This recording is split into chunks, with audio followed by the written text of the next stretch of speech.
안녕하세요. 현재 서울에서 두 딸을 키우고 있는 평범한 30대 여성입니다. 요즘 제일 힘든 것은 제게서 떨어지지 않으려 하는 딸들을 두고 출근을 하는 것이에요. 우는 아이들을 억지로 떼어내고 집을 나설 때면 항상 죄책감에 시달리거든요.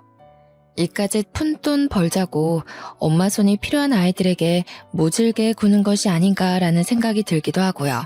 아이를 낳은 후 힘든 일이 홀몸일 때와는 다르게 걱정거리가 참 많아졌는데요. 그럼에도 저는 다시 예전으로 돌아간다면 또다시 저희 딸들을 낳는 선택을 할 것 같네요. 아이들이 주는 기쁨은 그 어떤 것과 비교할 수 없을 만큼 벅차고 행복하니까요. 하루가 다르게 커가는 아이들을 보니 요즘은 문득문득 엄마 생각을 하곤 합니다. 예전에는 어린 동생과 저를 놓고 집을 나간 엄마를 원망하곤 했는데요. 두 딸을 낳은 지금 돌이켜보니 피덩이 같은 자식들을 두고 갔을 어머니의 마음에 얼마나 큰 멍이 들었을지를 생각하니 가슴이 먹먹해지곤 하네요. 그래서 오늘 여러분들에게 어머니에 관한 저의 사연을 들려드리기로 결심하였어요. 이제는 가슴에 묻어두었던 어머니의 이야기를 훌훌 털어버려야겠다는 생각이 들었거든요. 그럼 지금부터 귀를 기울여 저의 이야기에 집중해 주시기 바라겠습니다. 저는 외과 의사로 일하시는 아버지 덕분에 제법 풍족한 유년 시절을 보냈어요. 대학병원에서 근무하시는 아버지께서는 밤낮을 가리지 않고 병원에 불려 나가기 일쑤였는데요. 그럼에도 아버지는 휴일만 되면 가족과 함께 시간을 보내려고 노력을 하셨어요. 이런 아버지의 노력 덕분에 저희 가족은 언제나 화목할 수 있었고요. 어머니 또한 아버지에게 잘해드리려 참 많은 노력을 하셨어요. 해가 닿던 새벽에 돌아오는 아버지가 편히 쉬실 수 있도록 잠자리를 정리해 놓는 것은 물론 밤잠을 줄여가며 아버지의 도시락까지 싸면서 말이에요. 하지만 이런 어머니의 노력을 모르는 주변 사람들은 사모님 자리를 꿰찬 어머니가 불려오라고 말을 하곤 했습니다. 아마 고졸의 간호조무사였던 어머니를 깔보고 무시한 것이겠죠. 그리고 어머니를 못마땅해 하는 사람 중 으뜸은 바로 친할머니였어요. 툭하면 집에 찾아오는 친할머니는 마음에 내키지 않는 일만 생기면 고아의 복도 없는 어머니가 시집을 온 탓에 일이 잘 안 풀리는 거라는 억지를 부리곤 하셨죠. 하지만 친할머니에게 아무리 모진 말을 들어도 어머니는 항상 꾹 참으셨네요. 못 배우고 부족한 주제에 완벽한 남편을 만났으니 이 정도 대가는 치러야 한다면서요. 그렇다고 아버지가 중간에서 가만히 있었던 것은 아니었어요. 아버지는 언제나 친할머니의 어머니 사이에서 중재자 역할을 하며 두 분의 사이를 좁히기 위해 무던히도 애를 쓰셨고요. 하지만 이런 아버지의 노력은 친할머니 앞에서는 별 쓸모가 없는 듯 보였습니다. 친할머니는 그냥 어머니의 존재 자체만으로도 치가 떨린다는 식으로 구셨거든요. 중학교에 올라간 제가 중간고사에서 꼴등에 가까운 점수를 받고 왔을 때는 친할머니께서는 어머니를 탓하셨어요. 머리 좋아 의사까지 된 우리 아들 밑에서 나온 애가 성적이 이 모양이라니. 아이고 내가 미치겠다 미치겠어. 애비가 아무리 똑똑하면 뭐하나. 정작 애를 품고 있어야 할 애미는 이렇게 멍청한데. 네 배에서 나온 애가 공부도 제대로 못하는 돌대가리일 줄 알았으면 너 며느리로 안 들였다. 다음부터는 애 공부하는 것도 꼼꼼하게 신경 쓸 테니 너무 화내지는 마세요. 어머니 연세도 있으신데 언성 높이시면 몸에 안 좋으세요. 시엠이 몸 생각하는 게 애 성적을 이렇게 받게 해? 너 같은 성에 차지도 않는 반푼이가 우리 집에 기어 들어오지만 않았어도 아마 10년은 더 장수했을 거다. 공부도 머리가 받쳐줘야 하는 거지. 아휴. 대대로 의사만 나온 집안에서 이딴 점수를 받아오다니 아주 가문의 수치가 따로 없구나. 딱 봐도 공부의 소질은커녕 가능성도 없어 보이니 네 딸도 대학 보낼 거 없이 고등학교만 졸업시키고 취업을 시키던 시집을 보내던 해라. 어머니의 잘못이 아닌 제가 공부를 안 해서라고 변명을 해보았지만 친할머니는 이미 어머니가 고졸인 탓에 제 성적이 좋지 않다고 결론을 내린 모양이었어요. 그 후 친할머니는 매번 집에 들릴 때마다 성적 이야기를 물어보며 어머니가 고졸인 것을 탓하셨습니다. 그런 일이 반복되자 꼭 성적을 잘 받아서 할머니의 코를 납작하게 해줘야겠다는 오기가 생기더군요. 그래서 이를 물고 악착같이 공부를 하기 시작한 것이고요. 다행히 노력은 배신하지 않는다는 말처럼 성적은 수직 상승하였고 어느 순간 보니 저의 성적은 전교권에 도달해 있었죠. 전교 1등을 하고 제일 좋았던 것은 더 이상 친할머니께서 성적 이야기가 나오면 어머니에게 시비를 걸지 않는다는 거였어요.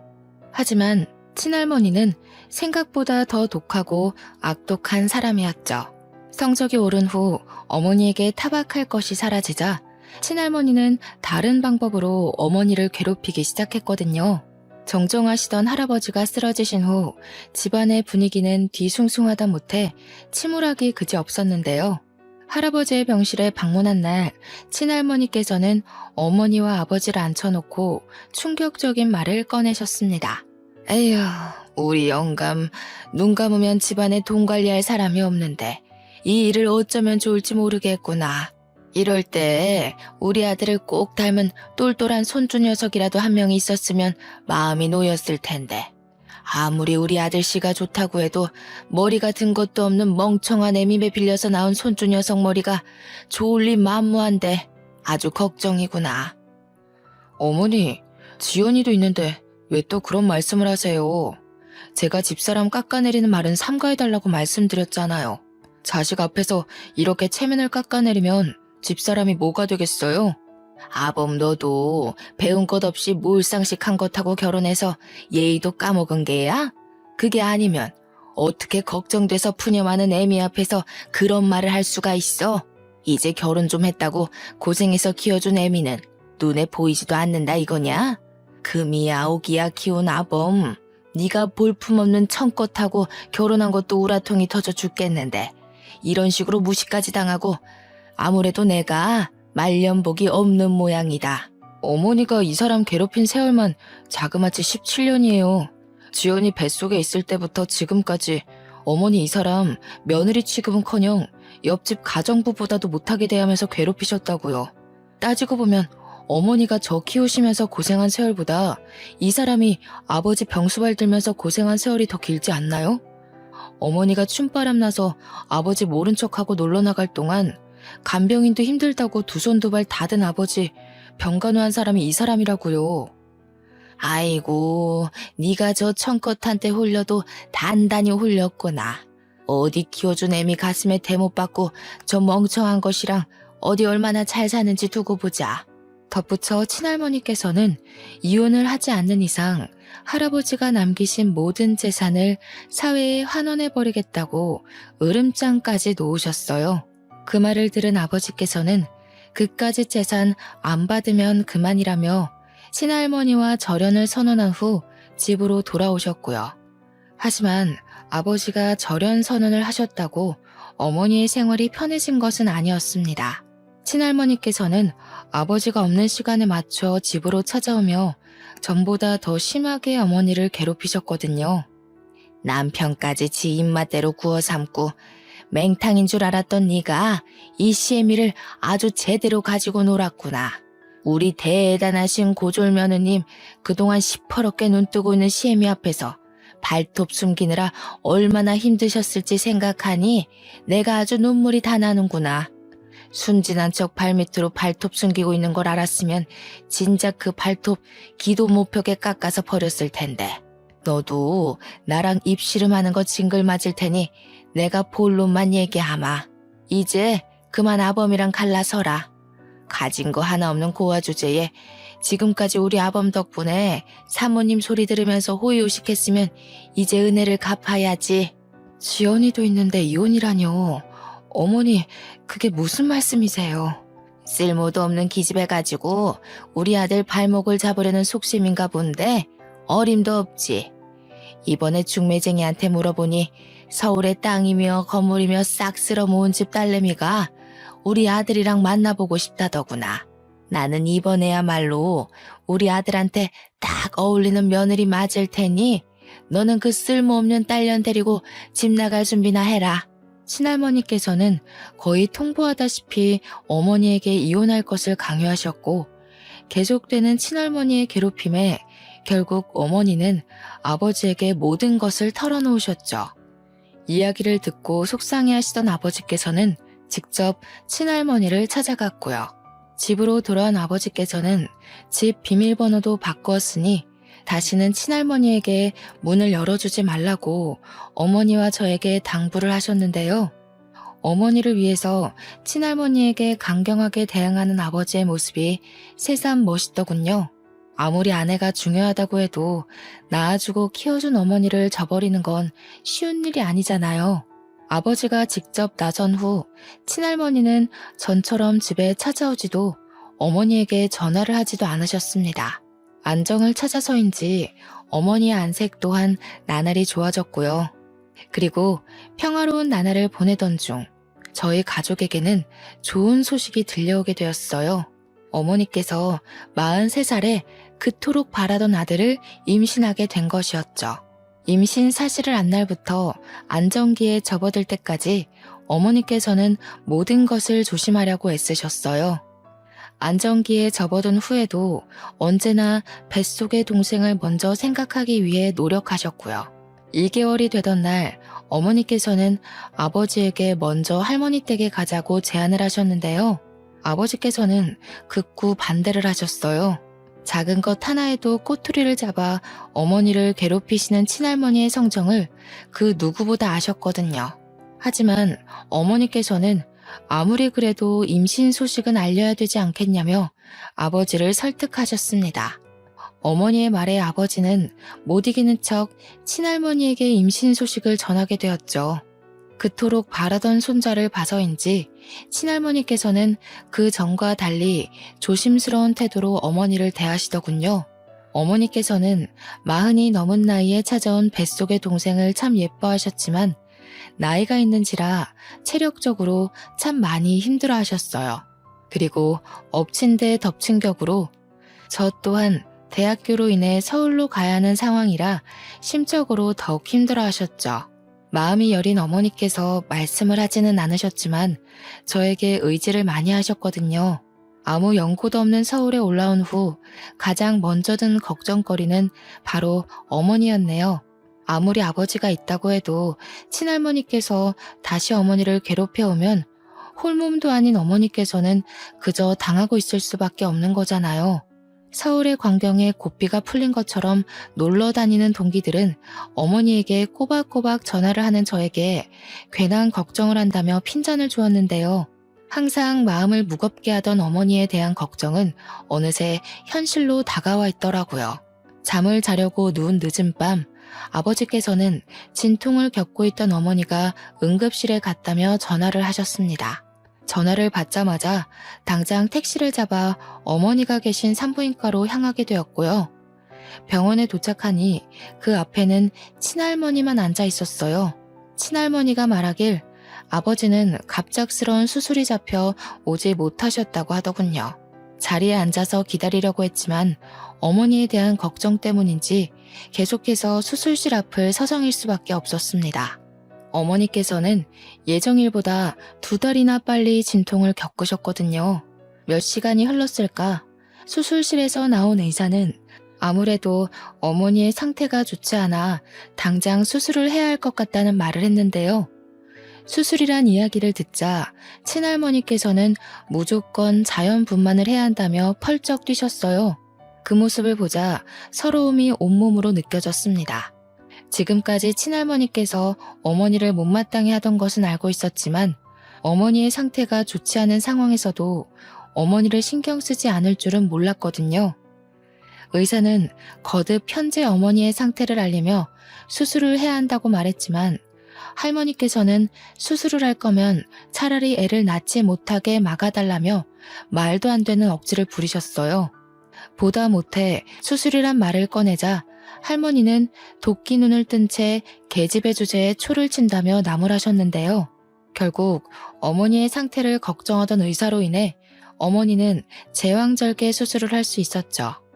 다행스럽게도 어머니와 동생 모두 건강하다고 했는데요. 어머니의 상태를 걱정하던 와중 친할머니께서는 한숨을 내쉬며 아직 회복도 안 된 어머니에게 한 소리를 하기 시작했어요. 나 때는 2박 3일이 걸려도 자연분만을 했는데 너는 어떻게 글러먹은 애가 고작 6시간도 못 버텨서 수술을 하는 거냐? 가뜩이나 머리도 돌대가리면서 애라도 자연분만으로 낳아야 그나마 머리가 평균치는 따라갈 거 아니냐? 할머니는 도대체 어디서 그런 말도 안 되는 이야기를 듣고 와서 저희 엄마를 괴롭히시는 거예요? 할머니 말대로라면 자연분만으로 낳은 애들은 다 서울대에 가 있어야죠. 저희 엄마 수술이 조금만 늦었으면 정말 위급할 뻔했다고요. 할머니한테 엄마 건강 상태는 안중에도 없는 거예요? 저 하나밖에 없는 할미한테 말하는 꼬라지하고는 아주 걱정이구나. 딸년 교육도 개판을 쳐놨는데 아들 교육은 오죽 잘할까. 니년 꼬라지 보니 아무래도 우리 집 장소는 내가 직접 키워야겠다. 할머니는 말도 안 되는 이야기를 하며 어머니를 괴롭혔는데요. 수술이 끝난 후 뒤늦게 산부인과에 도착한 아버지께서는 아무 말도 없이 친할머니를 병실에서 내보내셨습니다. 아직 마취가 깨지 않은 어머니께서 충분히 휴식을 취해야 한다면서요. 아버지께서는 수술로 인해 어머니의 곁을 지키지 못한 자신을 탓하며 어머니에게 사과를 하시라고요. 지금까지 바쁘다는 이유로 할머니에게서 제대로 지켜주지 못했다면서요. 어머니께서는 괜찮다고 말씀하셨지만 아버지께서는 친할머니에게 모진 말을 듣는 어머니가 안쓰러웠던 모양이었어요. 신생아실에 있는 동생을 보고 병실로 올라가는 길에 아버지에게 수술실 앞에서 있었던 일을 모두 말씀드렸는데요.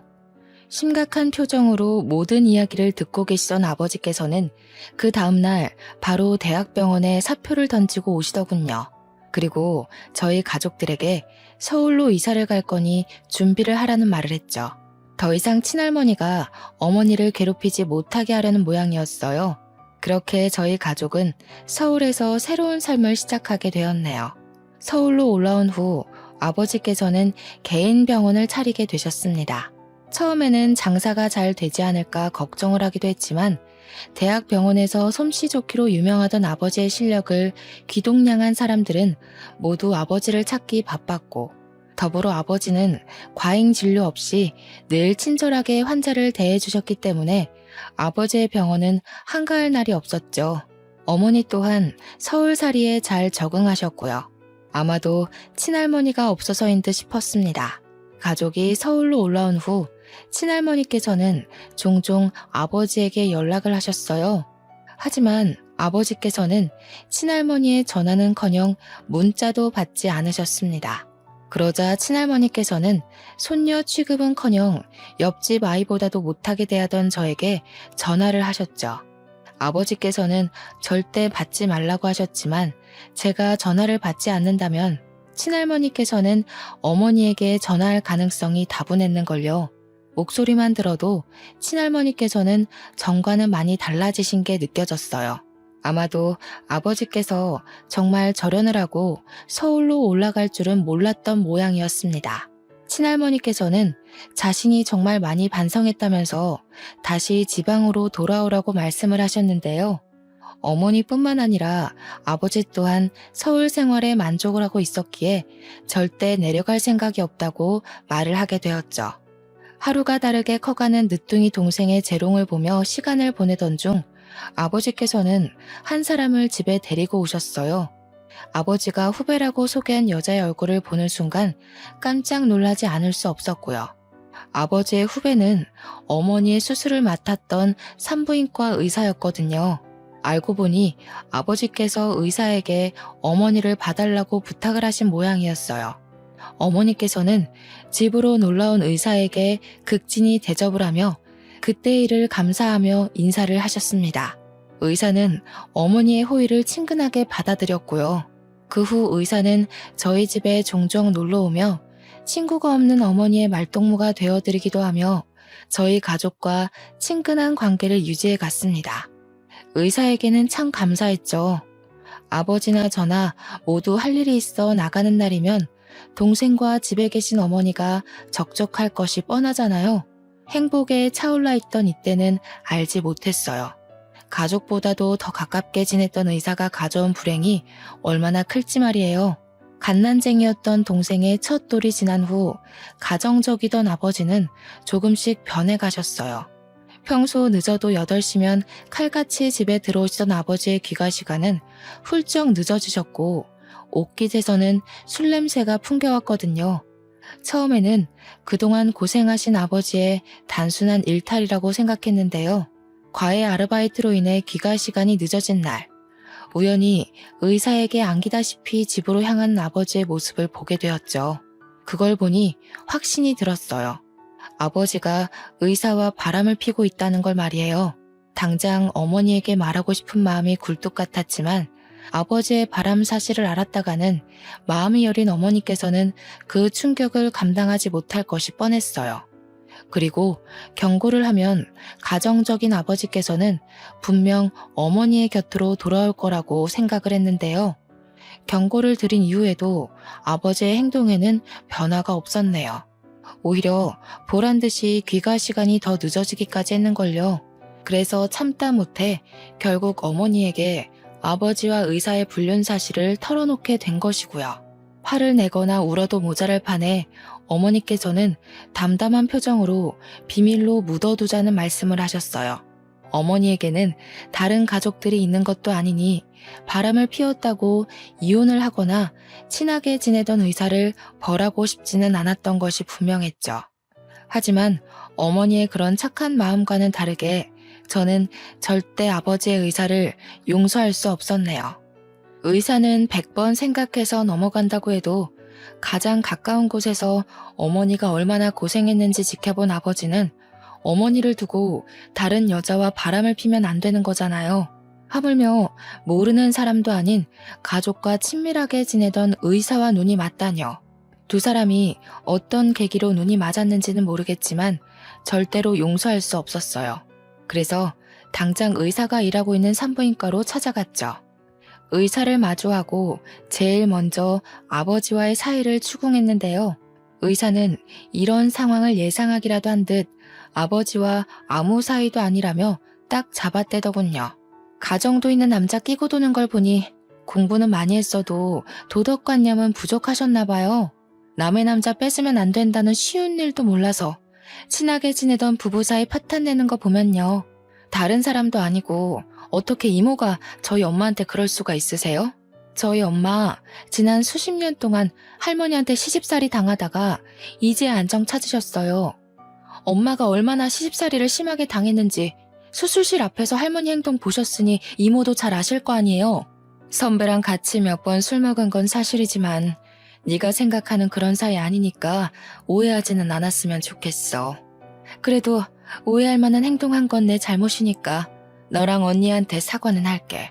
가정 있고 가정 있는 남자랑 밤 늦게 술 먹는 건 오해할 만한 행동이 아니라 그냥 바람난 거예요. 배울 만큼 배우신 분이 그걸 모르세요? 제가 이모 병원에 찾아온 게 이번이 마지막 일이었으면 좋겠으니 그냥 솔직하게 말씀드릴게요. 앞으로는 사적이던 공적이던 저희 아빠 만나지 마세요. 저희 집에 오지도 마시고요. 의사에게 경고를 하고 나오는데 손발이 다 떨리더군요. 의사가 아버지와 아무 사이가 아니었다고 딱 잡아뗄 줄은 몰랐거든요. 아버지와 불륜을 저질렀으면서도 뻔뻔하게 딱 잡아떼던 의사의 모습은 오랫동안 잊혀지지 않고 문득문득 떠오르며 머릿속을 어지럽게 했어요. 이런 일을 겪다 보니 마음 여린 어머니가 뻔뻔하게 그지없는 의사를 상대하지 않은 것이 참 다행이라는 생각이 들었죠. 그래도 최소한의 양심은 있었는지 의사는 그 후 아버지를 만나지 않은 듯 했습니다. 다시 집으로 돌아오신 아버지께서는 전처럼 가정적인 아버지의 역할에 충실하셨어요.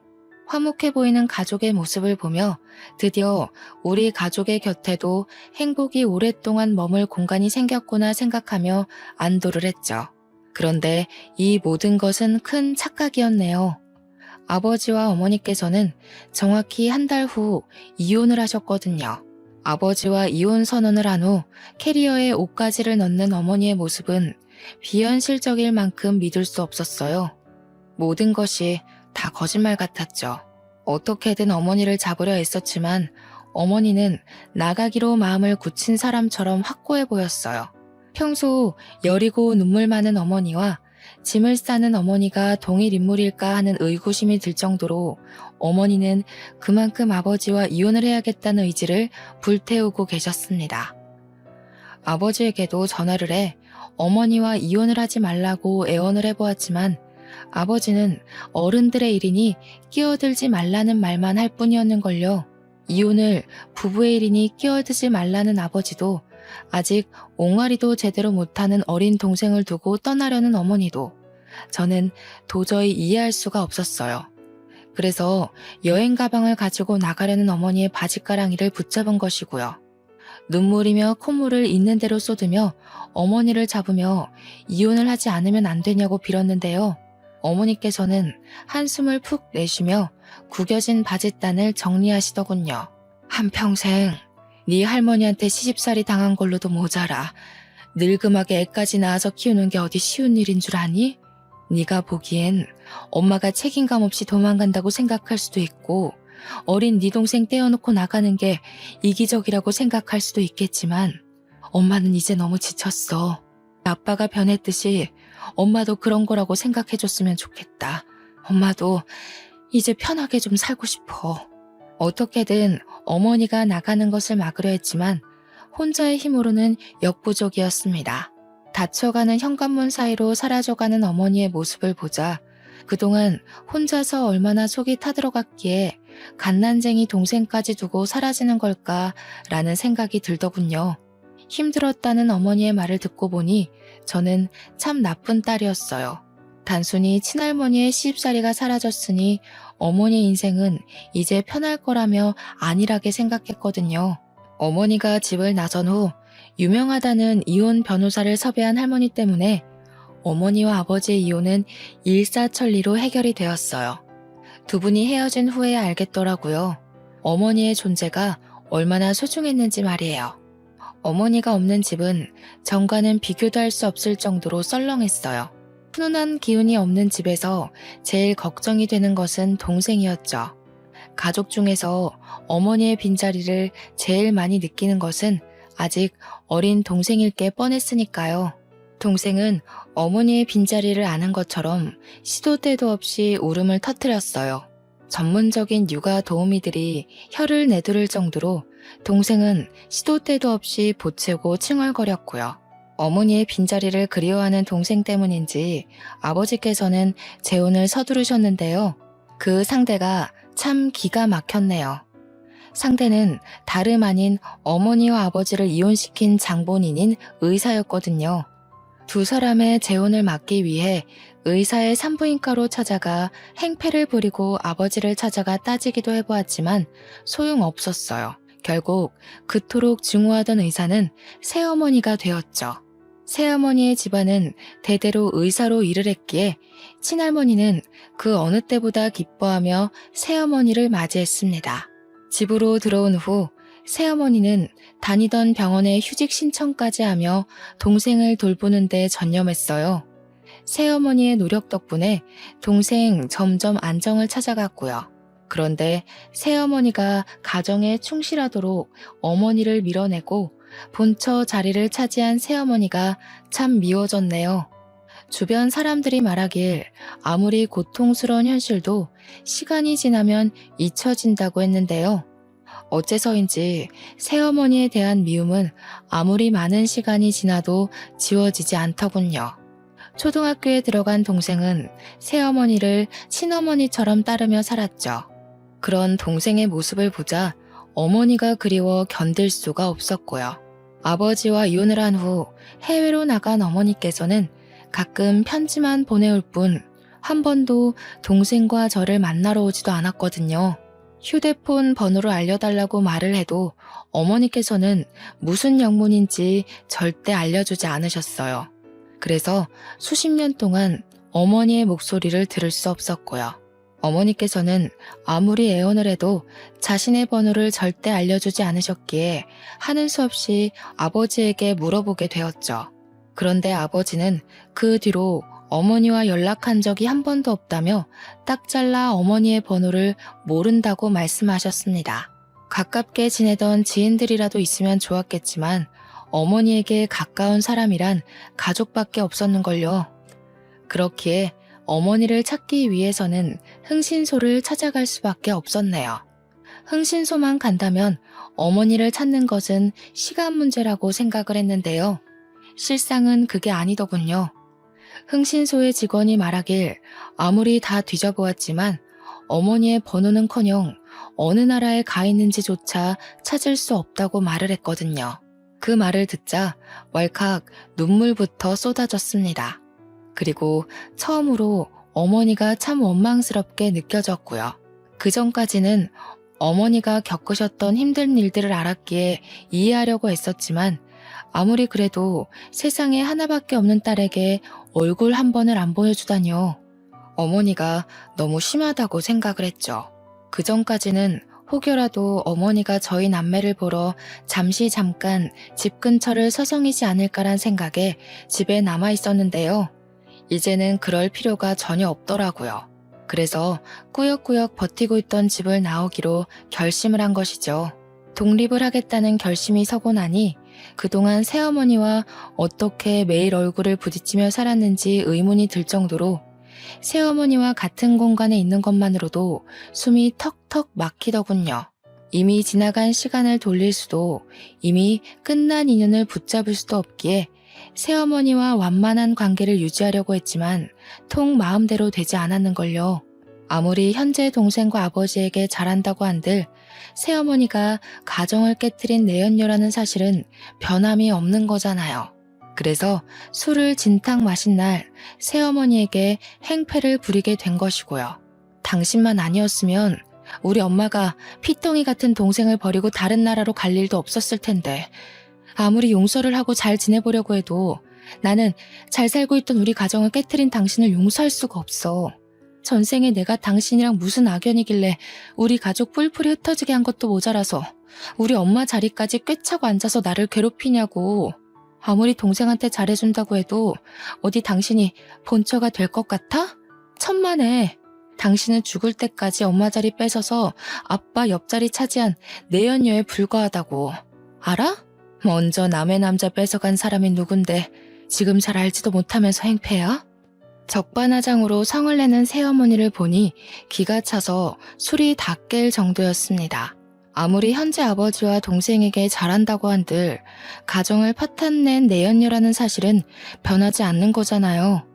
자신의 잘못은 땅바닥에 고이 묻어둔 채 본처 행세를 하는 새어머니를 보니 역시 사람의 본성은 아무리 시간이 지나도 변하지 않는다는 사실을 다시 한번 깨닫게 되었네요.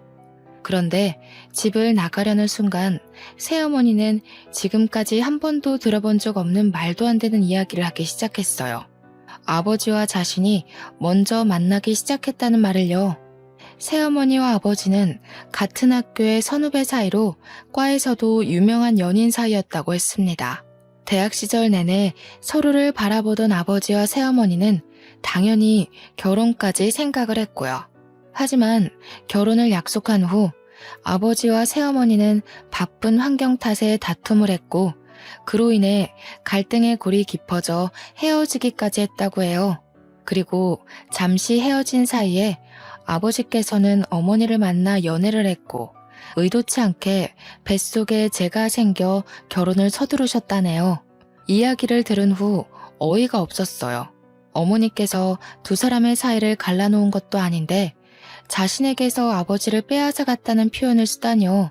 고작 그런 일로 아버지와 바람 피운 것을 합리화하는 새어머니의 모습은 눈꽃만큼 붙어있던 정도 떨어질 만큼 끔찍하게 느껴졌죠. 새어머니와의 말다툼이 있은 후 곧장 짐을 싸 이사를 하게 되었는데요. 아버지께서는 끝까지 아쉬워하시며 자취하는 것을 말리시더군요. 가족들을 두고 혼자서 살게 된다면 분명 외로울 거라면서요. 저 또한 처음에는 외로울까봐 걱정을 하게 되었는데요. 대학교 조교일과 논문 준비를 병행하며 바쁜 나날을 보내다 보니 외롭기는커녕 하루가 어떻게 지나갔는지조차 알 수 없었기에 외로움을 느낄 시간은 남아있지 않았습니다. 그렇게 피곤해 지쳐 잠든 나날이 계속되고 혼자라는 외로움이 찾아올 때쯤 저에게도 행복한 가정을 꾸릴 기회가 찾아오게 되었네요. 조교 일을 그만두고 시간 강사 일을 시작할 때쯤부터 어머니가 집을 나가는 악몽에 시달리게 되었는데요. 걱정을 해주던 친구는 한 정신과를 추천해 주더군요. 반신반의하면서 방문하게 된 정신과였지만 담당 의사는 편안하게 이야기를 들어주며 정신적인 위로 또한 해주려 노력을 하였어요. 마음속에 묻어두었던 이야기를 털어놓을 때면 의사는 한 번도 빠짐없이 이야기에 경청을 해주었고요. 진심으로 위로를 해주는 의사 덕분에 점차 악몽에 시달리는 일도 없게 되었기에 더 이상 정신과를 다니지 않아도 된다는 판단이 들어 정신과 상담을 종료하기로 결심했죠. 마지막 진료날 의사에게 진심으로 감사의 인사를 전하며 자리에서 일어나려고 했는데요. 의사는 쑥스러운 듯 자신의 번호가 적힌 메모지를 내밀며 마음을 표현하더군요. 저 또한 의사에게 호감이 있는 상태였기에 저희는 차츰차츰 서로에게 알아가기 위해 많은 시간을 같이 보내게 되었습니다. 그리고 만난 지 1년이 지난 후 이 사람과 함께라면 인생이 행복할 거라는 확신이 들어 결혼을 결심하게 된 것이고요. 아버지께서는 호감형의 예의까지 바른 의사를 참 마음에 들어 하셨어요. 당장이라도 결혼식을 올리라고 하실 만큼이요. 하지만 문제는 의사 쪽 가족들과 상견례를 하는 자리에서 일어나게 되었네요. 상견례 자리에 들어선 순간부터 의사의 어머니는 저희 가족에게 적대감을 드러내셨어요. 우리 아들한테 이야기 듣기로는 재혼 가정이라고 하던데 전부인과는 사별하신 후 지금의 아내분을 만나신 건가요? 아유, 첫 만남에서 이런 질문 무례하다는 거 나도 잘 알고 있기는 하지만 그래도 어쩌다 보면 평생 같이 봐야 하는 사이가 될지도 모르는데 이런 호구조사는 확실하게 짚고 넘어가는 게 좋잖아요.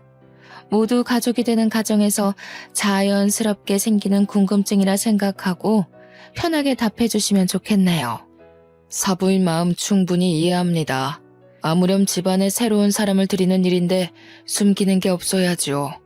전부인과는 사별이 아닌 성격 차이로 헤어진 후 지금의 아내를 만나 이렇게 살고 있습니다. 아, 그래요? 에휴, 우리 아들 말로는 우리 새아가가 가정교육을 착실하게 받아서 어른 섬길 줄도 알고 예의도 바르다고 하던데 그럼 그건 이혼하신 전부인께서 교육을 아주 잘 시켜서 그런 건가 보네요? 새아가가 재혼가정이란 이야기를 들었을 때는 솔직히 거부감이 컸거든요. 아무리 가정이 화목하다고 한들 재혼가정에서 자란 아이랑 재부모 밑에서 사랑받고 자란 아이랑은 천지 차이잖아요. 뭐가 됐든 근본이 중요하기도 하고. 웃는 낯을 띠기는 했지만 의사의 어머니께서는 재혼한 저희 집안을 헐뜯는 말을 하며 분위기를 싸하게 하셨어요. 아버지께서는 혹여 하나뿐인 딸이 예비 시부모에게 트집이라도 잡힐까 어떻게든 분위기를 띄워보려고 했지만 솔직히 기분이 좋지는 않더군요. 지금까지 그 누구보다 열심히 살았다고 생각했었는데 재혼 가정이라는 사실 때문에 그동안 쌓아 올렸던 모든 노력이 다 무너지는 것 같은 기분이었거든요. 상견례가 끝난 후 새어머니께서는 넌지시 이 결혼을 하지 않으면 안 되겠냐 물어보셨어요. 결혼을 하면 너무 고생을 할 것 같다면서요.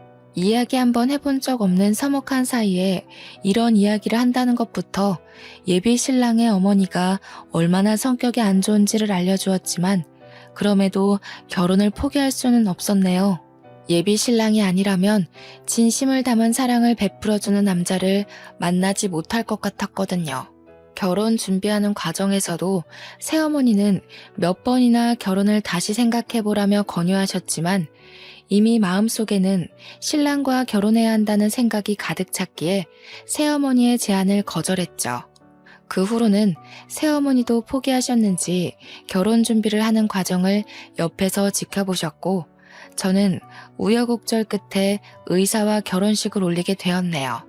사랑하는 사람과 올리는 결혼식은 설레고 기쁠 줄 알았지만 막상 결혼을 앞둔 신부가 되어보니 설레기는커녕 시작도 안 하는 결혼식이 빨리 끝났으면 좋겠다는 생각만 들게 되었네요. 꼭두 새벽부터 일어나 두 건 화장을 하고 무거울 만큼 불편한 드레스를 입고 몇 시간씩 웃는 표정을 짓는 것은 쉬운 일이 아니었거든요. 졸음이 쏟아지는 것을 참으며 결혼식에 와준 하객들에게 억지 웃음을 지을 때였어요. 식장에 들어가기 10분도 남지 않은 상황에서 결혼식과 전혀 어울리지 않는 초라한 행색의 중년 여성이 신부 대기실로 들어오더군요. 내 친어머니의 이름을 말한 여자는 어머니와 같은 고아원 출신으로 현재는 어머니의 병수발을 들고 있다는 말을 했습니다. 얼토당토하지 않은 이야기라고 생각을 했어요. 정말 어머니께서 위독하셔서 병원에 계신다면 흥신소 직원들이 어머니를 못 찾았을 리가 없잖아요.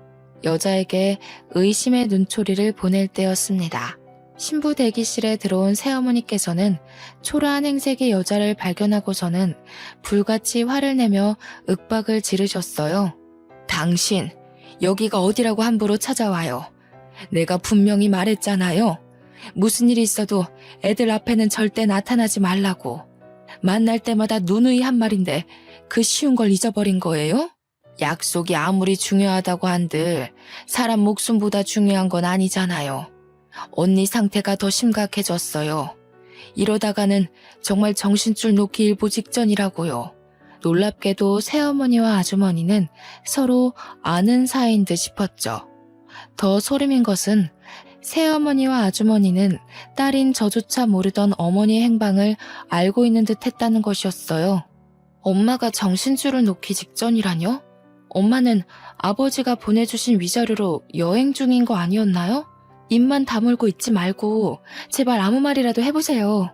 숨길 수 있을 때까지는 숨기고 싶었는데 그동안 내가 얼마나 엄마를 찾으러 다녔는지 뻔히 알면서 어떻게 이렇게 잔인할 수가 있으세요?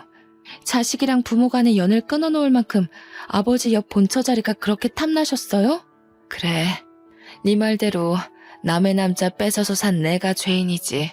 그래도 속죄하는 마음으로 네 엄마 뜻을 따라주고 싶었는데 끝까지 숨길 배짱이 없는 걸 보니 나는 아무래도 너네 엄마한테 속죄하긴 글러버린 것 같구나. 입을 꾹 다물고 있던 새어머니는 힘겹게 어머니에 대한 이야기를 털어놓기 시작했습니다. 또 버리고 외국에서 남은 여생을 즐기고 있다고 철석같이 믿었던 어머니는 현재 치매에 걸려 요양병원에 계신 상태라고 했는데요. 치매라는 말을 듣는 순간 누군가에게 얻어맞은 듯 뒤통수에 쎄한 충격이 느껴지더군요. 같이 지낼 때만 해도 멀쩡하던 어머니께서 치매라뇨. 믿을 수도 믿고 싶지도 않았습니다. 자주 깜빡하시던 어머니께서는 단순한 건망증이겠거니 하면서 넘어가던 차에 건강검진을 받게 되었는데요.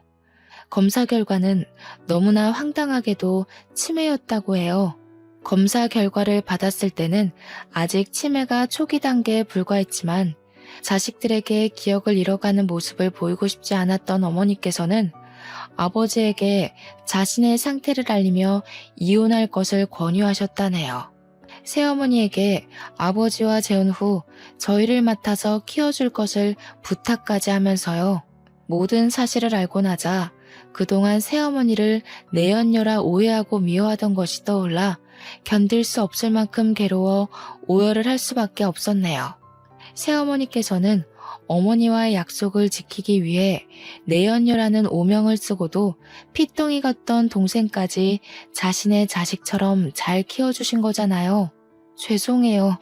난 그런 줄도 모르고 지금까지 미워하기만 하고 뭐라고 사과를 드려야 할지, 그동안 저 때문에 힘드셨을 시간을 어떻게 보상해드려야 할지 너무 죄송해요. 아니야. 나야말로 너랑 현우한테 미안하지.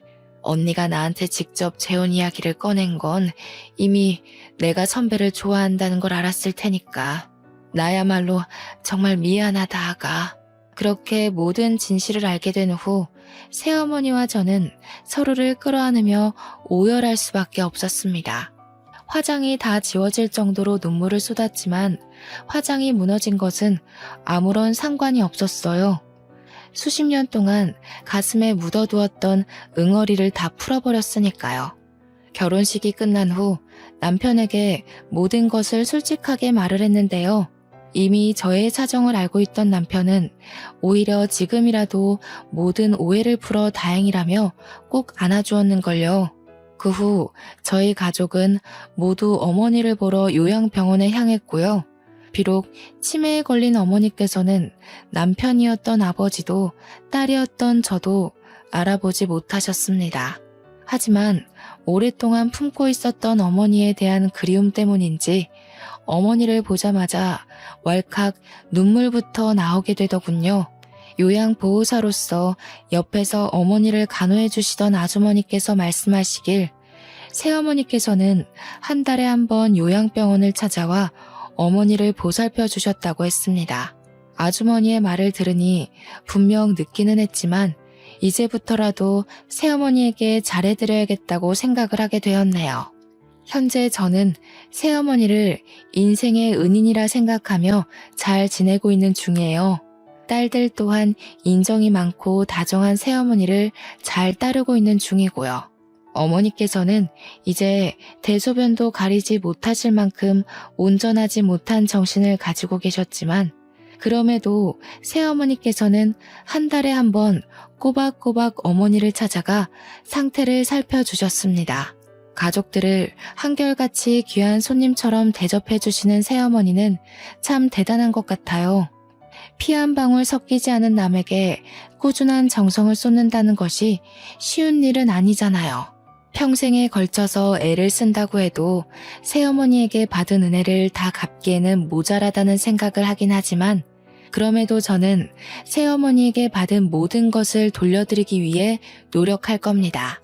그럼 지금까지 길고 길었던 어머니에 관한 이야기를 들어주신 여러분들에게 감사의 인사를 드리며 저의 사연은 이만 마치도록 할게요. 지금까지 사연을 들어주셔서 감사합니다.